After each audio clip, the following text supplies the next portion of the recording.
Okay, so in this video we're going to be looking at functions, and we're going to be looking at why functions are useful. And so the very first thing we're going to do is create a function. So I'm going to get rid of all the stuff that I had in there before, and we're going to start over. And we're going to say function.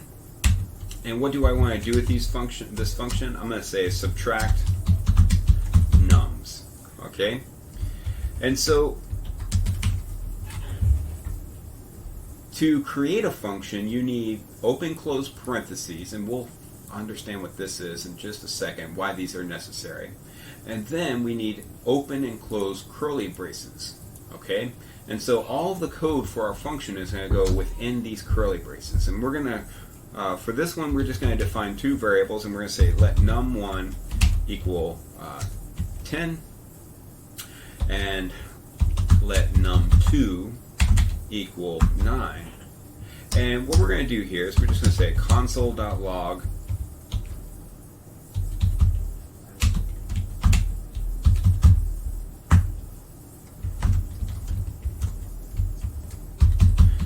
console.log num1 minus num2 equals, and then plus num1 minus num2. Okay, so I am going to run this. Now, how do I run a function? This by itself will not run. Okay, in fact, if we ran our program right now and went to inspect, there was no console.log. Okay, but we could make it happen from here. In fact, if I did subtract nums and hit enter with the open close curly braces, it gives us the result. So this runs the function. So in order to run the function, I need to have the function name with open close parentheses.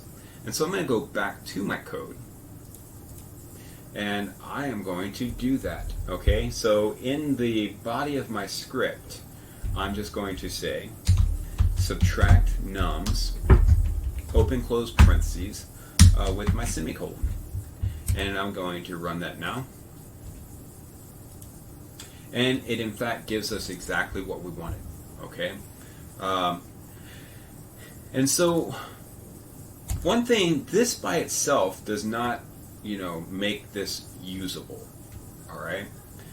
Because everything's hard-coded into the function, and that's just not the preferred way of doing things. When we create a function, it's because we want that function we want to use that function over and over again. So we need a function worth using over and over again. And so that's where parameters come into play. So a parameter is just basically values you feed the function when you are defining or when you are telling the function to run. Okay? And so here, I'm going to say num1, comma, num2. And now, when I call this, or when I call this function, or tell this function to run, I'm going to have to feed it values, num1 and num2. So I'm going to do that. So I'm going to say 20, 10. Alright? And so this is going to give us 20 minus 10. And we're going to do one more. Now this is code that we might want to run again. And so here I'm going to say 10, 20. Alright?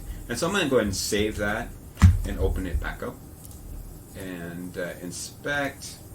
And so I get what I want now, which is code that is worth using again. Okay, it's because it does something useful for me. Although I could just say, 20 minus 10, whatever. One thing you can do at this point is you can also run that straight from the console.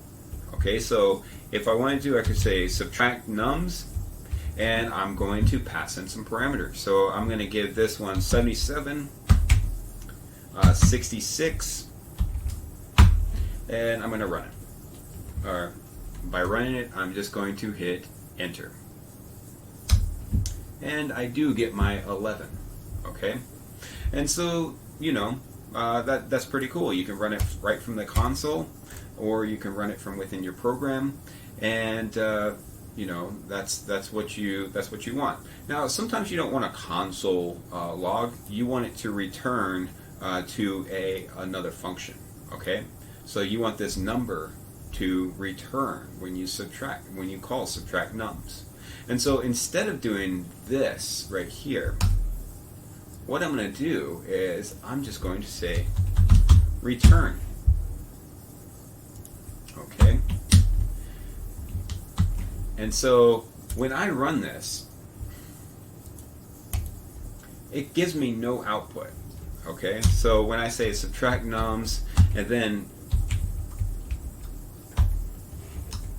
it does give me output here, okay, because the console it's specifically saying, well, let's do this in the console. But inside our program, it's running these commands, but we're not telling it to print it anywhere or put it to the console or do anything like that.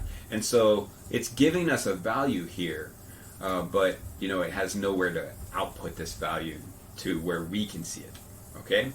Now, what we could do is we could say, well, we could assign that to a variable and then see what that variable's value is. But we'll look at that in a later video. And so that's all I have for you in this one. So that's functions. In this one, we learned how to create a function. Okay, you use the function keyword, you give it a name, and if you have parameters, you put the parameters up here.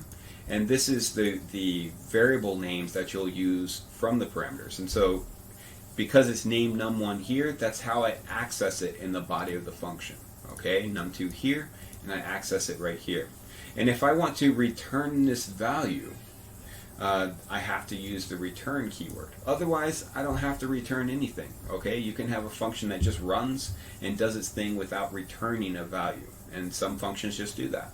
Okay, so but most functions you'll want to take in values and return values, and if that makes the function testable, and that's something that you'll do in industry quite a bit, is testing your functions after you create them. So that's going to be it for this video, and in the next video, what we're going to be looking at is we're going to be looking at our objects. Okay, and so we're going to be looking at how to create different types of objects and all the things you can do with objects. So that'll be it, and I look forward to seeing you in our next video.